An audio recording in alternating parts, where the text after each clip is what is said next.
You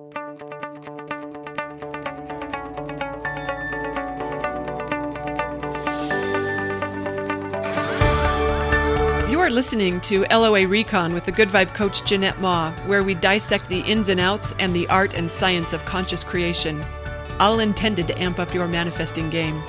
Let's have some fun together.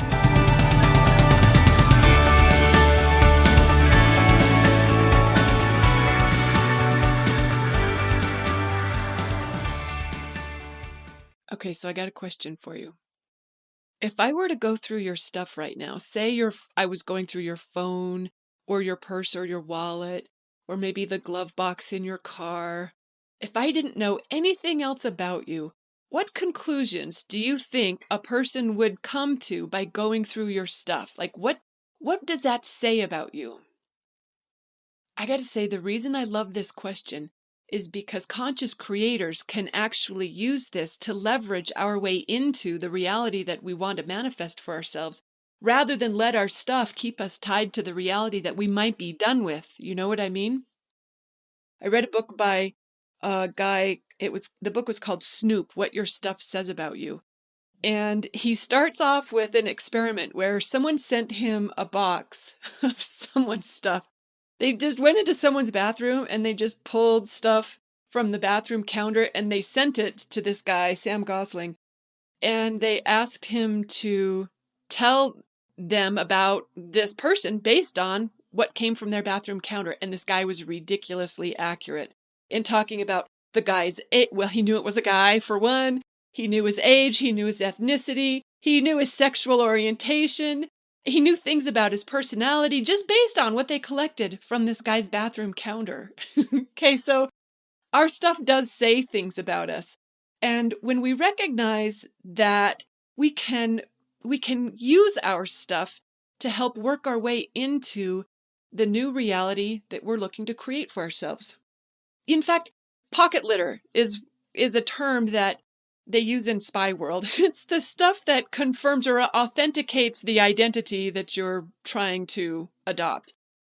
They use it in spy school, and we can use it as conscious creators to get the sort of stuff that confirms the identity or the reality that we are looking to manifest for ourselves.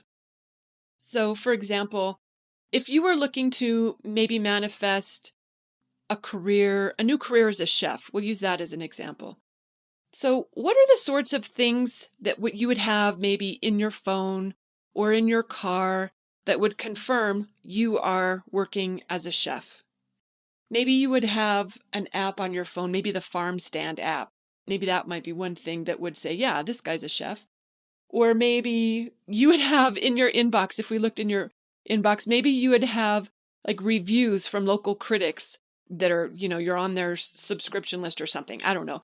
But see how what I'm talking about, the sorts of stuff that we can get in our world that can confirm our new identity that we might not actually have yet, but this stuff can help us get there.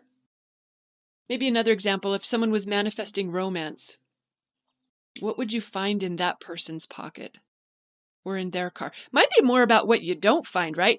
I wouldn't expect to be finding any phone numbers written on cocktail napkins in the pocket of someone who was in a new romance. And we certainly wouldn't see booty calls from exes, right, in a phone history. So that one might be more about what wouldn't be there than what is there. But maybe there would be, like we might have bookmarked a site for where we're going to spend our 6-month anniversary celebration at a local B&B. Who knows? But these are the sorts of things that are worth thinking about. And it's really easy to set yourself up with this stuff in a lot of ways. Maybe not in all ways, but in a lot of ways. Like say we were manifesting money. One of the things we could do if we didn't have, our super expensive car out in the driveway, maybe what we do have is on our key ring, we have, the keychain from the brand of the car that we would have. You can buy those online.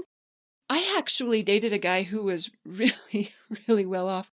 And one of the things that he had in his phone, oh my gosh, you would not believe how much time that guy spent on an Audi forum. He was just talking with other Audi lovers about the car. He was kind of a super freak for that. What else might we have? Oh, I know a cool one. Like we would probably have, and if we were super rich, we'd have an ATM receipt that showed a pretty big balance. Maybe, maybe not. Maybe it depends on how a person manages their money. But I know someone who kept an ATM receipt when they had transferred money into their checking account in order to pay their taxes for the year. It was a lot more money than they usually keep in their checking account. But when they got this receipt, the IRS hadn't cashed their check yet, so it just looked like a really large balance in their checking account. And they kept that receipt because it was so fun to look at. You can actually Photoshop those things too. There's lots of ways we can create the illusion to ourselves. We're not necessarily looking to fool anyone else. This is really just to reinforce for ourselves the identity we are looking to adopt or the reality we want to create for ourselves. And it's fun to get creative about how we might do that.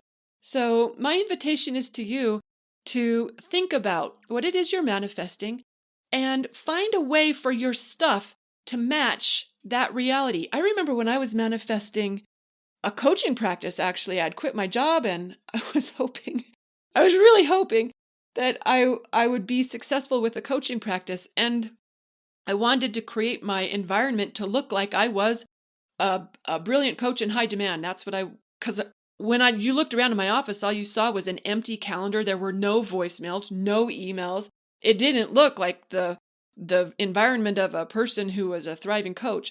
So I changed that I just wrote down appointments on my calendar for people that I didn't know. I just made up names and times because it was a lot better than looking at an empty calendar. Even though I knew they were made up, it made me smile. It was a vibrational difference. And I made up files for my empty folders for the no clients that I had. Look, I wrote names down on those file folders as if I had clients. Those sorts of things really helped get me acclimated to the reality of a coach who was actually in high demand. So it's fun to play with and super powerful. So my invitation to you is to have some fun with it. And if you do, I'd love to hear about what you practice. Send me an email at jma@goodvibecoach.com to let me know what you put into practice. Thanks for listening. Bye, guys.